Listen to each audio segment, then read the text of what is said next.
Ready? Start.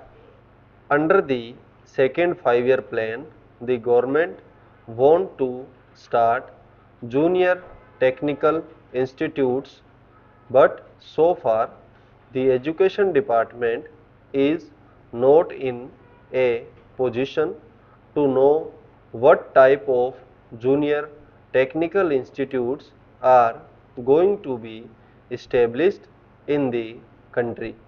Every time we ask the education department to furnish us with details of their schemes, the reply we get from the education ministry is that some officer of the department has been sent abroad to study this question, and only when he returns from abroad will they be able to finalize the thing.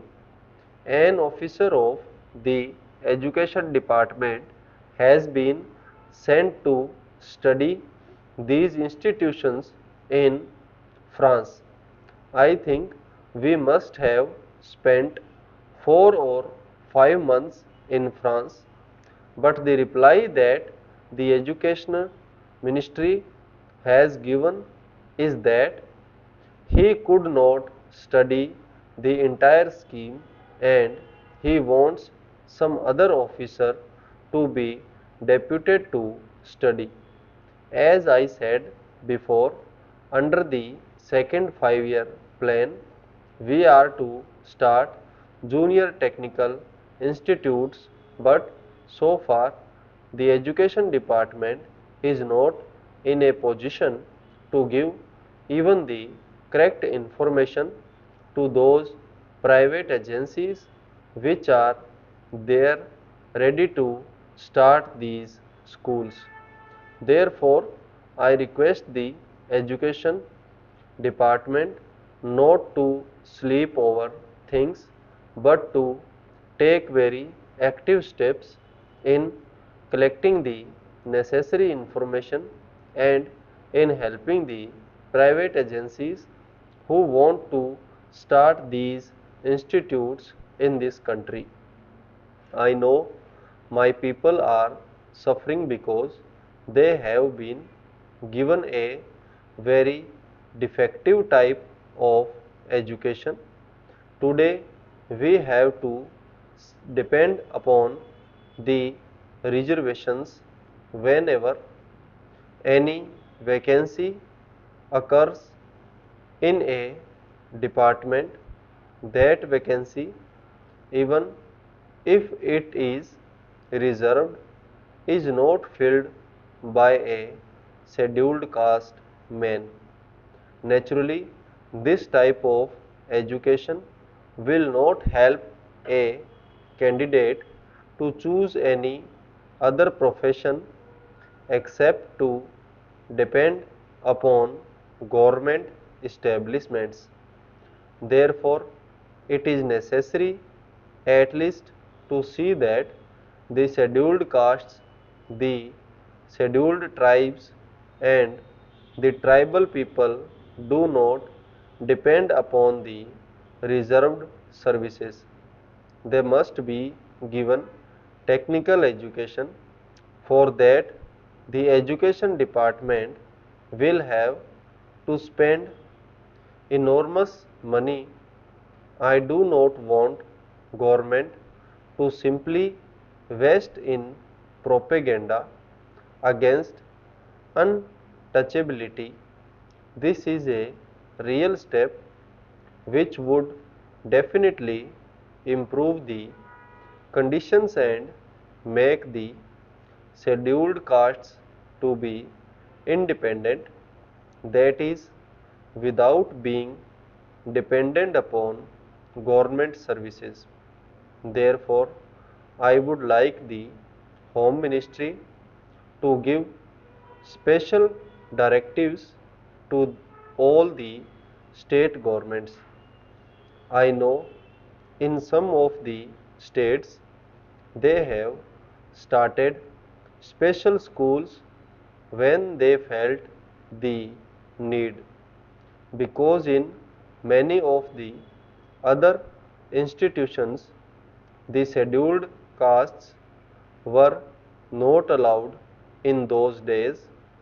At that time, there were many states which had started special schools to cater to the needs of the scheduled castes. Now, when the government is not able to give the reserved vacancies to them, it is very necessary that these technical schools should be started so that the scheduled castes can be made independent and can prosper in this country. I join my friend in expressing satisfaction at the fact that the national income has recorded an increase of 18%, perhaps 7% more than the estimated increase. But I do not find evidence of this in any appreciable increase in the standard of living in the villages. I should like to know from the finance minister if this increase in national income is reflected in the general living of the people. Have they tried to find it out either by any sample survey or by any other method? We should know whether the benefit has reached the common man.